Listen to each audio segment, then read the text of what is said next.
Ya se acerca el pago de utilidades, si le tocan.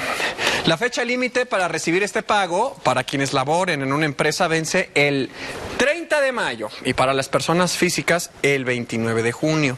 Recuerde que quienes tienen derecho a cobrar este beneficio es el personal activo, ex empleados que trabajaron un mínimo de 60 días en una compañía y personas con incapacidad laboral.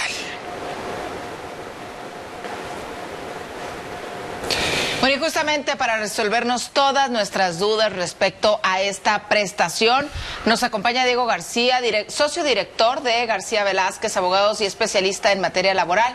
Bienvenido, buenos días. Buenos días, muchas gracias por la invitación. Para los que no lo conozcan, ¿qué son las utilidades?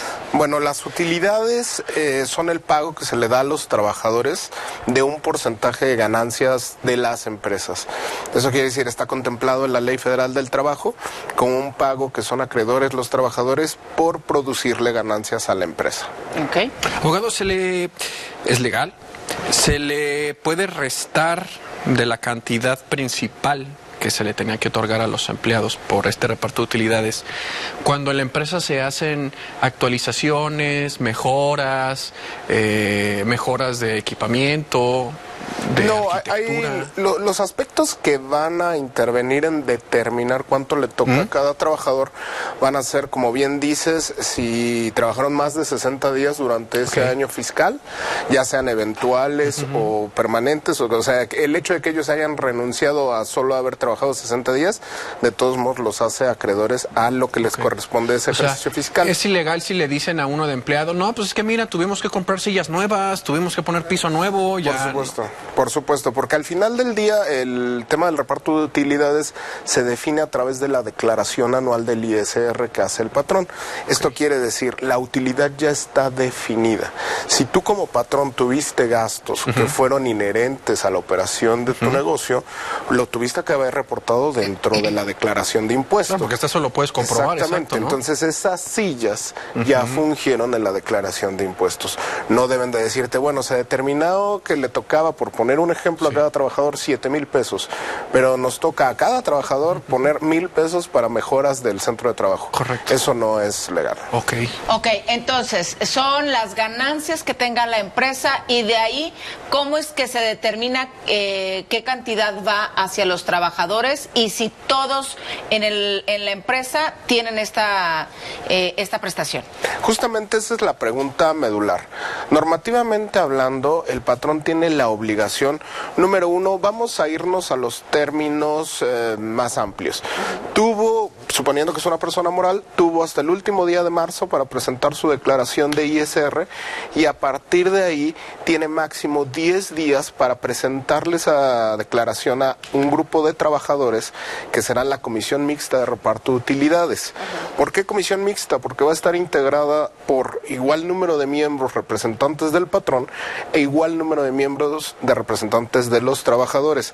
Ojo, ¿El sindicato? Aquí cuando hay un sindicato, puede ser que el sindicato designe a esos representantes.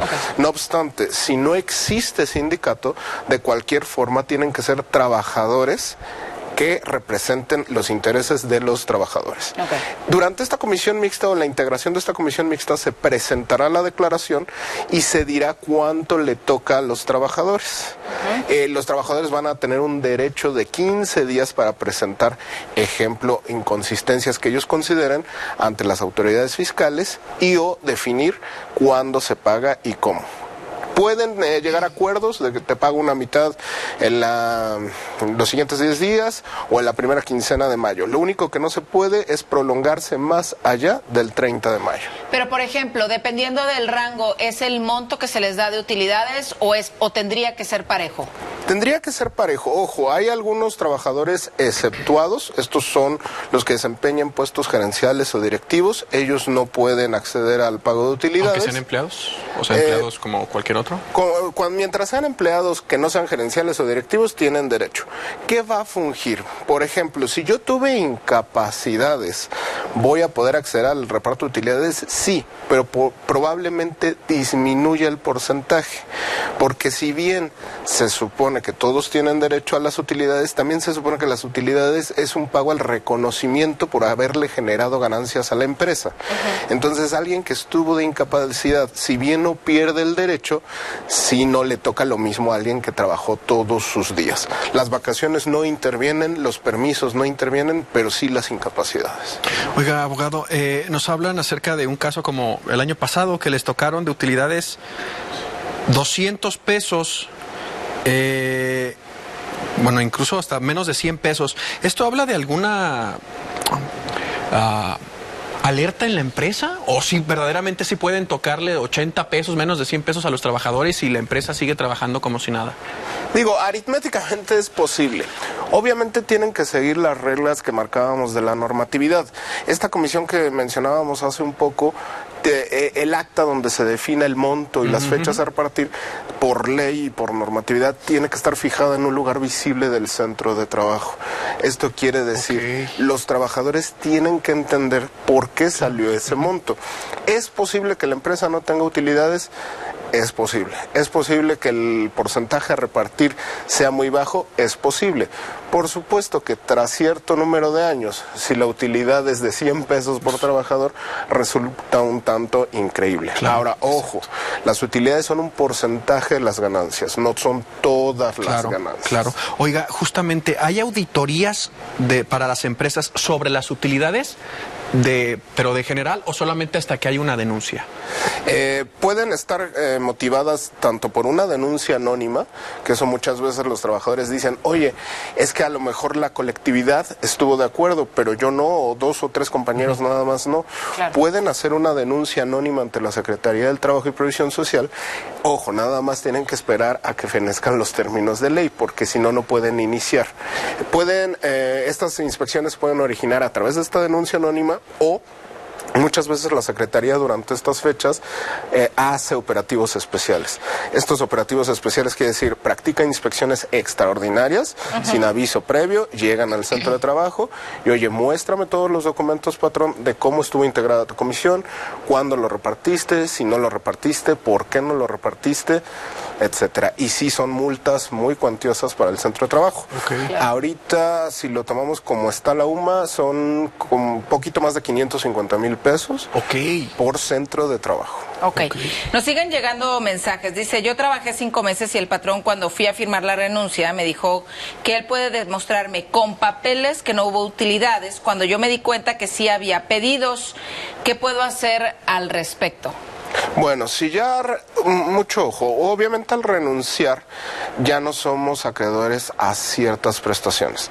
No obstante, las utilidades sí. Como bien mencionaron al principio, incluso trabajadores que ya no estén activos pueden acceder al reparto de utilidades o la parte proporcional que les toca, siempre y cuando hayan trabajado 60 días del ejercicio anterior. Esto quiere decir, yo puedo demandar a mi patrón o expatrón por el pago de reparto de utilidades, aunque ya haya renunciado. Sí puedes, porque el reparto de utilidades fenece un año después de que terminó tu relación de trabajo. Y obviamente vamos a pensar que alguien renunció dentro de este trimestre o de este cuatrimestre ya. Puede demandar el próximo año por el pago de las utilidades que le corresponden en proporción del 2025 en 2026. Por supuesto que se puede. Pero ¿qué documentación tendría que llevar una persona que no está de acuerdo con el monto de las utilidades, o que le dijeron no hubo utilidades y va a iniciar una demanda o ese tipo de cosas? ¿Qué necesitaría?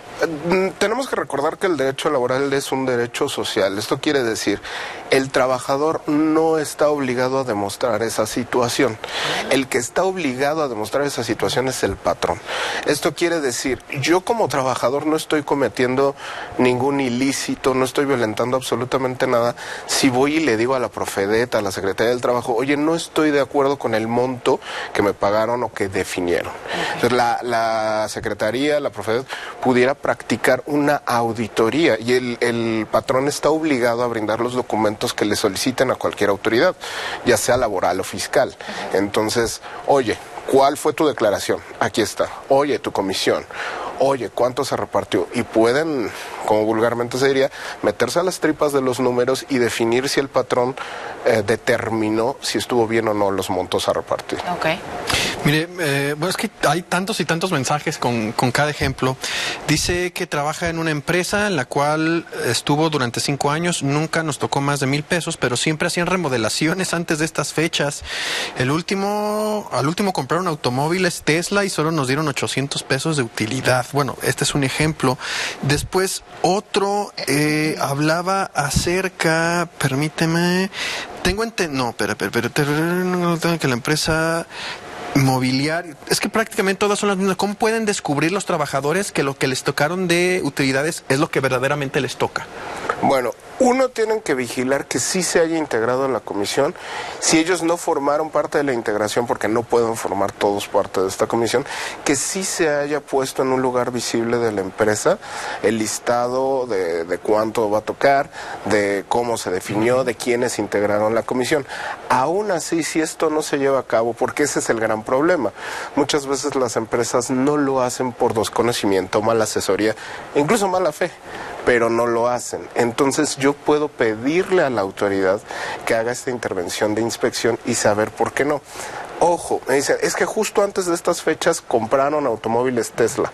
Bueno, ojo, el reparto de utilidades no es lo que hicieron en estas fechas, es lo que se definió del ejercicio fiscal anterior. Entonces, hasta diciembre. Hasta diciembre. Okay, o sea, no un ejercicio fiscal es un año calendario, realmente. Ok, enero-diciembre. Exacto. Ok, nos están preguntando, y esto creo que me parece muy importante, dice, ¿qué tipo de trabajos reciben utilidades? Por ejemplo, ¿los que trabajan de seguridad privada tienen derecho de utilidades o no? Sí, hay un capítulo de excepciones. Quienes no están obligados a pagar utilidades como patrones, empresas de nueva creación hasta por 1 año, empresas dedicadas a situaciones sociales. El ejemplo más básico, vamos a decir, es el Instituto Mexicano del Seguro Social.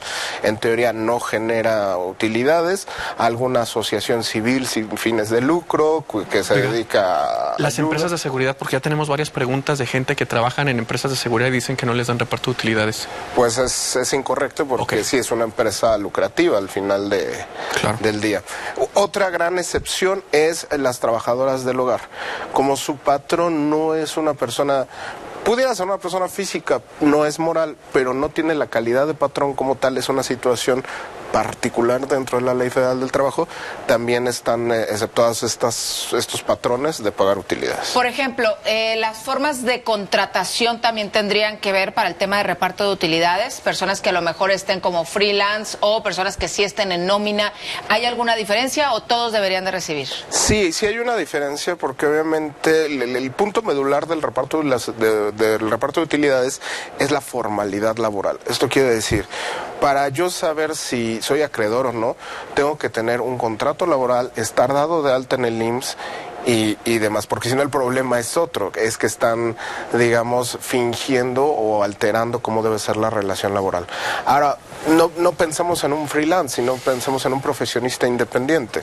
Pues evidentemente no tiene la calidad de trabajador y no va a acceder a ningún tipo de utilidades. Perfecto, pues ahí está, miles de dudas nos quedaron pendientes. ¿Le parece si nos vemos como a mediados de mes? Porque va empezando mayo, tenemos todo este mes para poder desahogar todas las dudas de los trabajadores. Hay muchísimas quedaron en el WhatsApp para poderlas seguir desarrollando. Va a ser un gusto, va a ser un gusto. Perfecto, muchísimas gracias, Diego García, socio director de García Velázquez Abogados y especialista en materia laboral. Que tenga muy buen día. Gracias, igualmente. Muchas gracias. Momento de hacer una pausa, quédese con nosotros más adelante en la Ruta del Delicioso.